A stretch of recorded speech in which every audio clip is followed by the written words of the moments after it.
something straight, John. This is not a weekend excursion. This is a serious investigation of the stability of the island. Your investors, whom I represent, are deeply concerned. 48 hours from now, if they're not convinced, I'm not convinced. I shut you down, John. In 48 hours, I'll be accepting your apologies.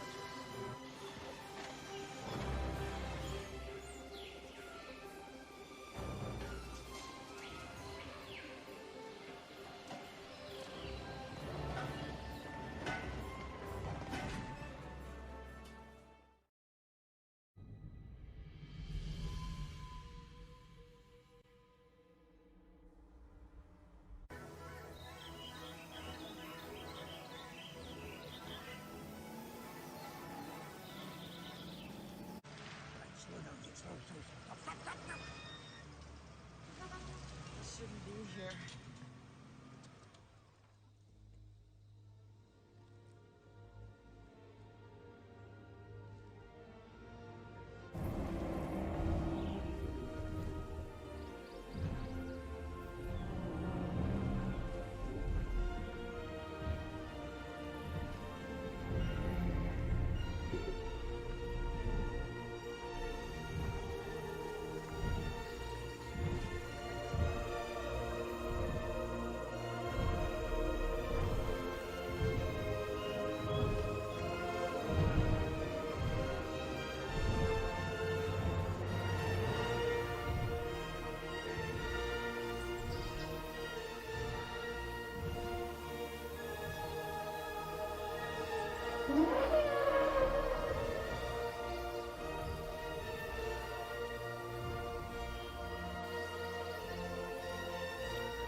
How'd you do this? I'll show you.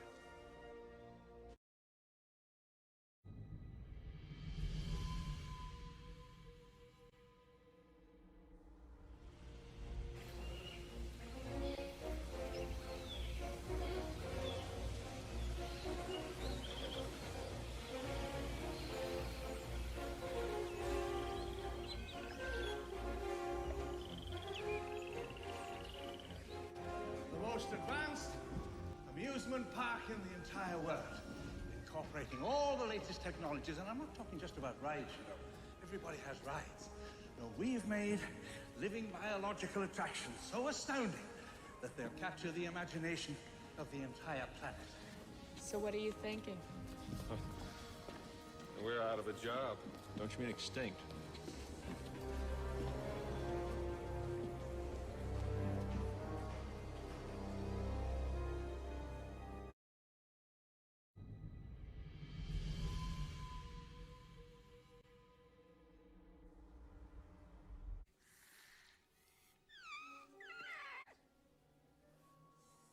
You bred raptors.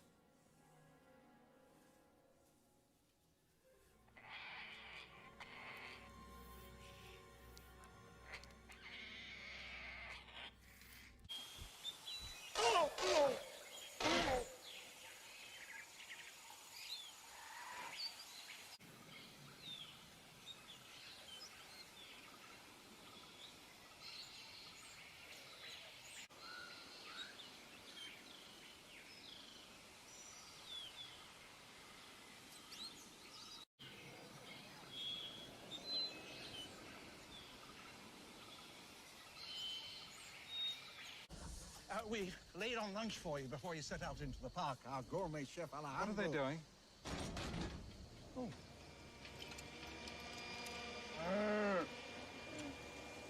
Feeding them.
location will be automatically selected and displayed for you. Hey, look! Simply touch the area of the screen displaying the appropriate icon. Are we gonna hit that?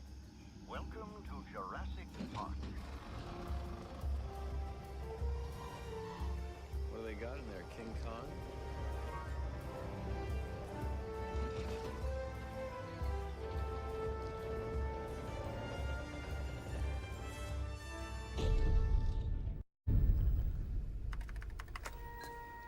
The voice you're now hearing is Richard Kiley. We spared no expense. If you look to the right, you will see a herd of the first dinosaurs on our tour, called Dilophosaurus. Dilophosaurus? One of the earliest carnivores, we now know Dilophosaurus is actually poisonous, spitting its venom at its prey, causing blindness and eventually paralysis, allowing the carnivore to eat at its leisure. This makes Dilophosaurus a beautiful but deadly addition to Jurassic Park.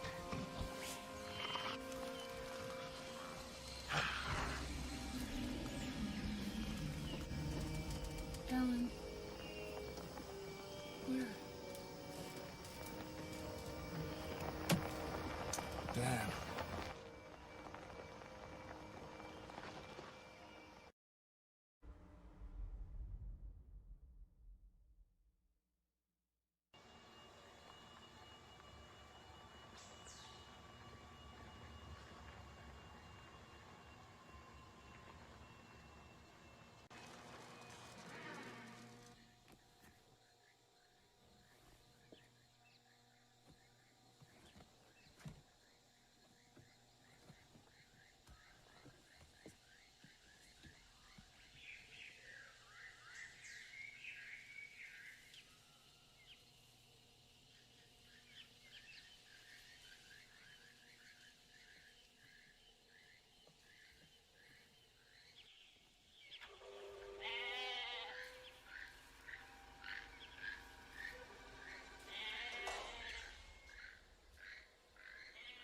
What's gonna happen to the goat?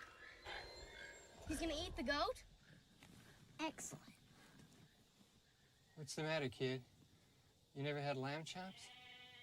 I happen to be a vegetarian.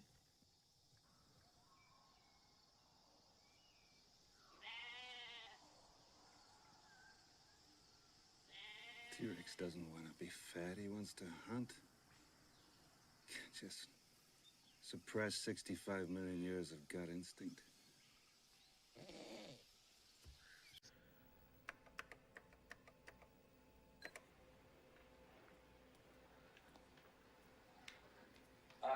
Now, eventually, you do plan to have dinosaurs on your dinosaur tour, right?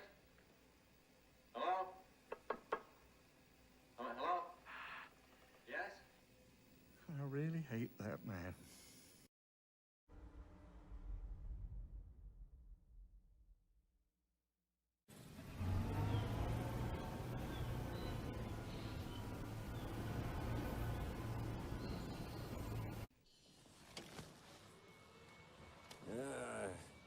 See, the Tyrannosaur doesn't obey any set patterns or park schedules. It's the essence of chaos. I'm still not clear on chaos. It simply deals with predictability in complex systems. The shorthand is the butterfly effect. A butterfly can flap its wings in Peking, and in Central Park you get rain instead of sunshine. Why? Did I go too fast? I go too fast. I did a flyby. No, give me that glass of water. We're going to conduct an experiment. It should be still. The car's bouncing up and down, but that's okay. It's just an example. Now, put your hand flat like a hieroglyphic. Then. Now, let's say a drop of water falls on your hand. Which way is the drop going to roll off? Over which finger or over the thumb or the other side? Thumb. Let's say. Okay. Right? Okay, now freeze your hand. Don't move. I'm going to do the same thing. Start with the same place again. Which way is it going to roll off? Let's say back. Same way. Same way. Same back. It changed. Why? Because tiny variations, the orientation of the hairs on your hands. Hey, Ellen, look at this. The amount of blood distending your vessels, imperfections in the skin. Imperfections in the skin? Microscopic. And never repeat and vastly affect the outcome. That's what. Unpredictability. Right? There. Look at this. See? I'm right again. Nobody could have predicted that Dr. Grant would suddenly jump out of a moving vehicle. Alan? There's another example. See, here I am now by myself, talking to myself. That's chaos theory.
That is one big pile of shit.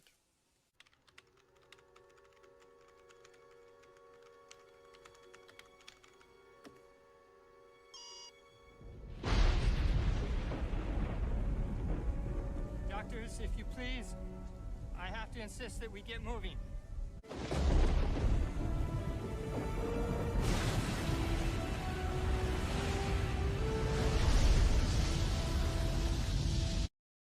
Hello everyone and welcome to your weekly news update for Jurassic World Evolution 2. Everything we have found out about the game in the past week. Interesting information hidden away in tweets, an updated confirmed species list, and a quick rundown of all the information from the Feature Focus article, the Game Informer article, and yesterday's livestream. The topics, at least most of them, are on screen right now. We have so much to get into this week, so let's just get started. I will go through everything as concisely as possible and stick to the facts. No theorizing allowed here.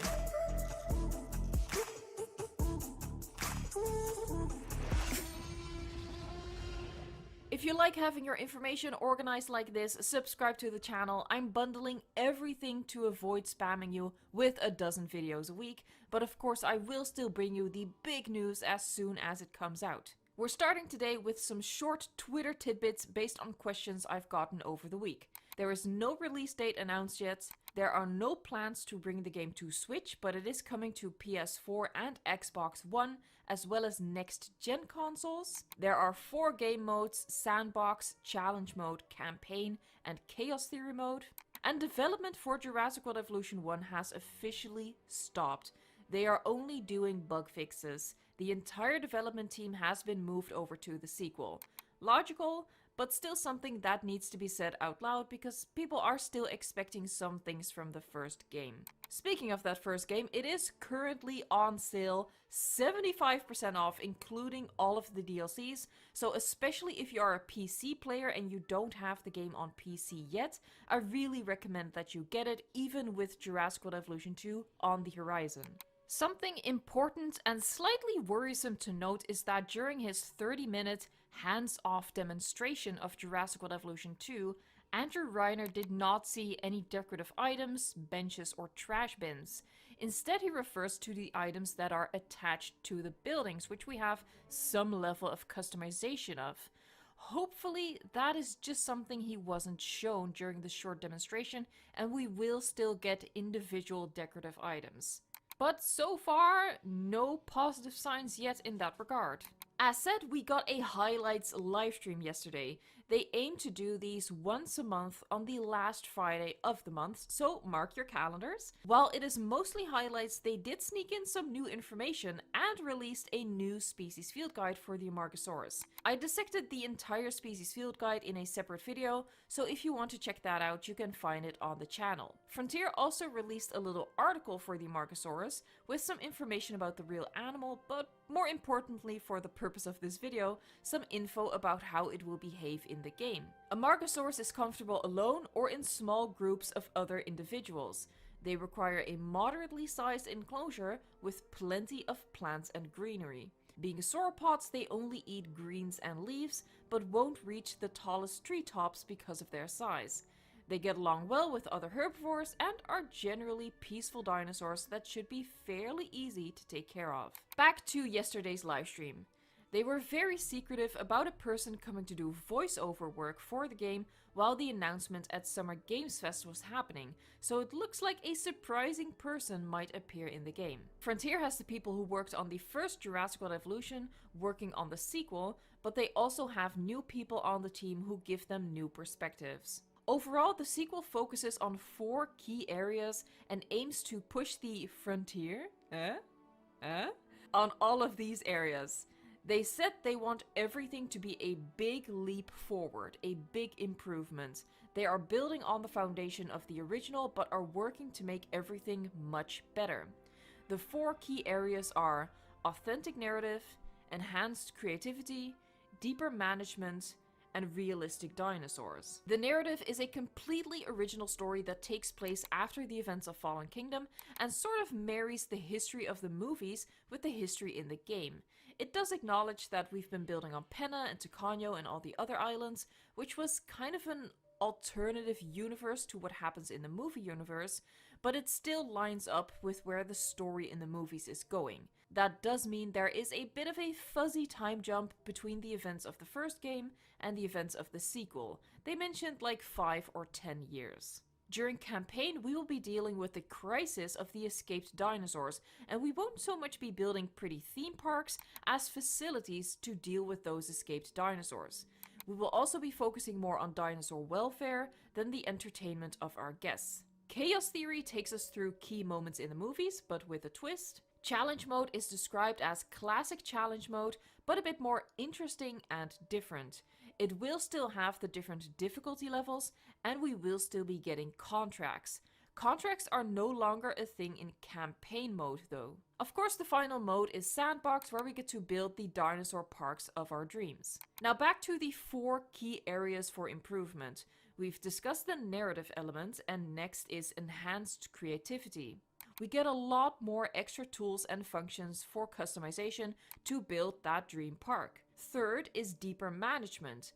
They describe giving us more levers and more things to do. For both of these, there is a lot more information coming later in the video, so don't worry about that. Fourth is realistic dinosaurs. They really want to give us creatures that feel real and natural. We're getting new behaviors, new social interactions, and new animations. New dinosaur species have been built from the ground up, so presumably that means no copy-pasted animations recycled across species. Returning dinosaurs have been updated not just to look better, but to also take into account new scientific information. The variety in both skin and pattern colors has dramatically increased, a lot more options for the players to customize their dinosaurs. They've mentioned small behaviors to add to the dinosaur's realism, like cleaning and preening. All dinosaurs are gendered female, and they furthermore explicitly state that juvenile dinosaurs are not in the works. It seems this is a hope that is hard to squash in the fanbase, but they keep saying it. They are providing adult dinosaurs. We want to give you the full-grown dinosaur experience. Dinosaurs are incubated and grown to adulthood in the hatcheries and then can be released several at a time. We saw an example of this in the species field guide. Dinosaurs can also be transported directly from the hatchery to their designated enclosure in the park. Paleobotany is a core feature in Jurassic World Evolution 2. Prehistoric plants need to be added to the enclosure of the herbivores so they can feed, but these plants can just be part of the natural environment. This eliminates the need for herbivore feeders. We don't have the herbivore feeder anymore. We have these paleobotany plants, and you'll use these paleo plants and brushes to place them within the enclosure. If you build your enclosure carefully, you could theoretically have carnivores and herbivores in one enclosure, because the dinosaurs will have their own territory within the enclosure. There's a lot more coming on dinosaur territory later in the video. The aviary is created by placing a dome and then expanding it by adding more domes with bespoke viewing galleries and a hatchery. All of the landscaping tools that we can apply in our parks overall apply for designing the interior of the aviary. Something that excites a lot of fans is the confirmed return of Cabot Finch. Cabot Finch will be assuming a similar role as before, keeping an eye on the money. Apparently he has been divorced 3 times in the meantime. They really see him as a comedic relief, so that is what we can expect from him again. Other original characters from the first game are back as well. They didn't mention any names, but that possibly means the 3 department heads are back, since those were really the only other original characters.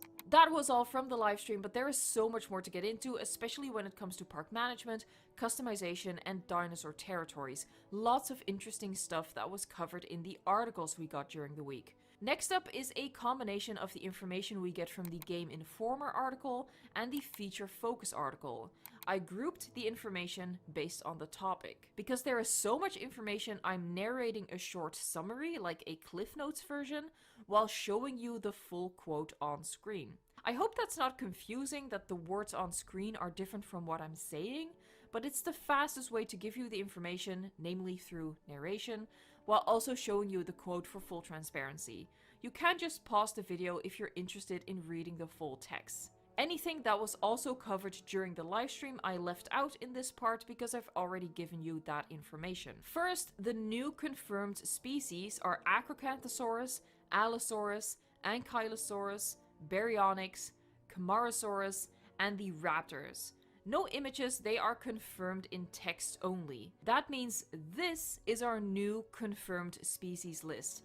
15 out of over 75 species are currently known. Andrew Reiner, editor-in-chief of Game Informer, only saw these very briefly in a menu in the hatchery, so he doesn't know what they look like. For example, he doesn't know if the Allosaurus resembles the Allosaurus from the first game or from Battle at Big Rock.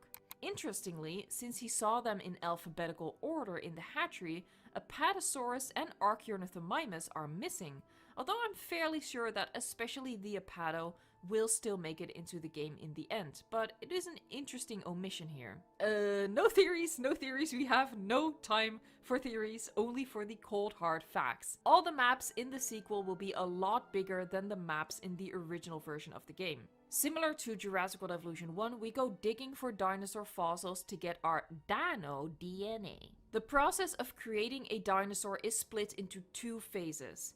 Synthesis, during which time we apply genetic modification to a clutch of eggs, and at the end of synthesis, we see the results of the modifications in terms of the physical appearance and behavioral traits. And second is incubation, wherein we incubate and raise dinosaurs to adulthood within the hatchery. One of the things we can genetically alter is the dinosaur's coloration and pattern. Each dinosaur has about 12 skins and 7 patterns. I did a full, or actually more like half full or half empty? I did a half video about the new skin customization, so check that out if you are a Buffalo Bill like me. As we've already covered, dinosaurs can be transported directly from the hatchery to their enclosure, eliminating the need to release and track them first. But if you do release them from the hatchery, multiple dinosaurs can come out at once. Now, why I wanted to get back to this is because Andrew Reiner describes what sounds like quite a cinematic exit animation, complete with more complicated camera moves than the current version of the game. That's not necessarily what we saw in our glimpse of the Amargasaurus exit animation in yesterday's field guide though, but I thought it was interesting to note that he describes quite a cinematic experience here. During certain game modes, we will be tasked with capturing wild dinosaurs and bringing them into our parks. As far as we currently know, the entire story is set in the United States. I will hold my judgment. Actually, no, I won't. I will not. Come on, Frontier. You're a British company. You should know that the world is bigger than North America. I mean, you conquered half the world at some point. It's kinda sad that the story is limited to the USA. Anyway, dinosaurs will form territories within their enclosure. They will explore a habitat to find an area that suits their preferences. However, the territories are dynamic, so change over time, and we have to plan our exhibits accordingly.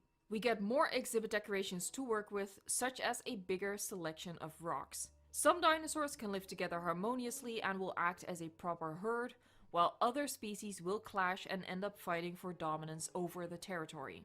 Dinosaur stats can stay up while we are editing the enclosure, so you can check in real time if the environment suits their needs. No going back and forth between menus. Just like how land dinosaurs can become agitated and escape, so can the pteranodon.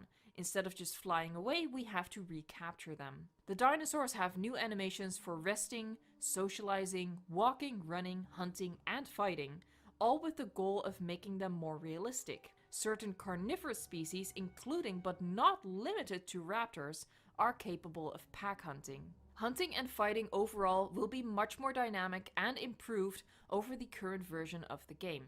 Prey animals now stand a chance at escaping an attack, so when an attack happens, the result is not set in stone as it is now. A wounded animal can be treated in the field by the new mobile veterinary unit, which takes care of minor injuries. If an animal is severely wounded or deathly ill, it needs to be transported to the paleo medical facility. Remote ranger posts keep track of dinosaur welfare. You have to check in on your dinosaurs to stay on top of their well-being. Guests have needs. They have 4 personality categories that need to be satisfied through the kind of dinosaurs and attractions that you have in your park: adventure, standard, nature, and luxury. Guest buildings can now be customized. We have preset options that we can add to the pre-made buildings. We choose which purpose the building serves and what the building looks like.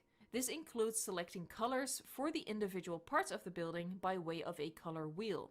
I've done a full video of this. At the time it was just a theory, but it is now basically confirmed. This paragraph is exactly what I said in that video, so if you're interested in more in-depth discussion about the customization and how that would work, check out that video, it is linked above. The building customization applies only to guest buildings. Frontier clarified that on Twitter, so we will not be altering our paleo medical facility, for example. We will have time controls, allowing us to pause or fast forward outside of crisis situations when the function will automatically be disabled. Northern Hemisphere parks will be dealing with snowstorms. Wow, that was a massive info dump. I hope that you enjoyed this weekly news updates and having everything organized like this. I do have to set the record straight a little bit. It appears some people thought that me doing weekly news videos on Saturdays meant that I wouldn't be covering Jurassic World Evolution 2 videos during the week at all. But as I said last Saturday and today as well, big news, like the Game Informer article, like the feature focus, like the species field guide, will of course still get their own videos. I hope the result is like a happy medium that keeps you fully in the loop on all of the developments without, getting 12 videos a week. If you're down with that, subscribe to the channel and ring the bell for notifications, because YouTube can't be trusted. You didn't hear this from me. Thank you so much for watching, and until next time, enjoy the anticipation.